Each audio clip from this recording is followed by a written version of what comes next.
విహారయాత్రలకు వెళ్ళినప్పుడు పసిపిల్లలు వెంటుంటే పర్యాటకులు వారిని ఎంతో జాగ్రత్తగా చూసుకుంటారు. తల్లి లేదా తండ్రి వారిని ఎప్పుడూ ఓ కంట కనిపెడుతూ ఎత్తుకునో లేక చేయి పట్టుకునో తిరుగుతూ ఉంటారు. ఇదంతా మనకు తెలిసిందే. కానీ విహారయాత్రలో భాగంగా చైనాకు వెళ్ళిన ఓ పాకిస్తాన్ జంట మాత్రం వింతగా ప్రవర్తించింది. ముఖ్యంగా 5 నెలల వయసున్న ఇద్దరు కవల పిల్లలతో అక్కడికి వెళ్ళిన దంపతులు అక్కడే ఓ పార్క్ లో తిరిగారు. ఆపై అక్కడున్న సెక్యూరిటీ గార్డ్ కు పిల్లలను అప్పగించి వేరే ప్రాంతాన్ని సందర్శించేందుకు వెళ్లిపోయారు. ఈ వింత ఉదంతం చైనాలోని గైజౌ ప్రావిన్స్ లో ఉన్న ప్రసిద్ధ కియాన్లింగ్ మౌంటైన్ పార్క్ లో వెలుగు చూసింది. డిసెంబర్ 22వ తేదీన పాకిస్తాన్ కు చెందిన ఒక పర్యాటక జంట తమ 5 నెలల వయసున్న కవల పిల్లలతో కలిసి ఈ పార్క్ ను సందర్శించారు. అక్కడి కొండల అందాలను చూడటానికి వారు కేబుల్ కార్ ఎక్కాలని నిర్ణయించుకున్నారు. అయితే పిల్లలున్న స్ట్రోలర్ ను కేబుల్ కారులోకి తీసుకెళ్లడం కష్టమని భావించిన ఆ జంట అక్కడే విధుల్లో ఉన్న మహిళా సెక్యూరిటీ గార్డ్ చెన్ వద్దకు వెళ్లారు. తమకు చైనీస్ భాష సరిగ్గా రాకపోయినా కూడా సైగలతో పిల్లలను కాసేపు చూసుకోవాలని కోరి ఎటువంటి కాంటాక్ట్ నంబర్లు ఇవ్వకుండానే అక్కడి నుంచి షికారుకు వెళ్లిపోయారన్నమాట. తల్లిదండ్రులు వెళ్లిన కొద్దిసేపటికే ఆ పసి బిడ్డలు ఏడవడం ప్రారంభించారు.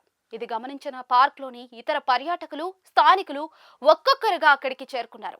సెక్యూరిటీ గార్డ్ చెన్ ఆ పిల్లలకు బాటిళ్లతో పాలు తాపగా మరో మహిళ వారిని ఆడించే ప్రయత్నం చేసింది. ఒక పక్క గార్డ్ విధుల్లో ఉండటంతో అక్కడ ఉన్న ఇతర మహిళలు పిల్లల దుప్పట్లు సరిచేస్తూ వారు భయపడకుండా తక్కువ స్వరంతో మాట్లాడుతూ అక్కున చేర్చుకున్నారు. ఈ క్రమంలోనే ఒక చిన్నారి విరామం లేకుండా ఏడవడంతో చెన్ పరిశీలించగా ఆ పాప డైపర్ పాడైనట్లుగా గుర్తించారు. తన చేతులు చల్లగా ఉండటంతో పాపకు ఇబ్బంది కలగకూడదని భావించి చెన్ అక్కడే ఉన్న మరో మహిళ సహాయం కోరారు. ఆ మహిళ ఎంతో ప్రేమతో పాపకు డైపర్ మార్చడంతో ఆ చిన్నారి శాంతించింది. ఈ దృశ్యాలను చూసిన వారంతా కూడా చైనా ప్రజల ఆత్మీయతను మెచ్చుకుంటూ ఉన్నారు. సుమారుగా 1 గంట పాటు హాయిగా పార్క్ ను చుట్టేసిన ఆ జంట చేతిలో ఐస్ క్రీంలతో తిరిగి వచ్చారు. తమ పిల్లలను క్షేమంగా చూసుకున్న గార్డుకు, స్థానికులకు చైనీస్ భాషలో కృతజ్ఞతలు తెలిపి తమ బిడ్డలను తీసుకెళ్లిపోయారు. ఈ ఘటనపై సెక్యూరిటీ గార్డ్ చెన్ స్పందిస్తూ, నేను ఒక గార్డ్నే కాకుండా ఒక మనవరాలికి నానమ్మగా కూడా మారాను.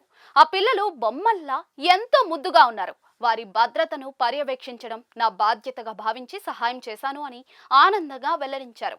ప్రస్తుతం ఇందుకు సంబంధించిన వీడియో నెట్టింట తెగ వైరల్ అవుతోంది.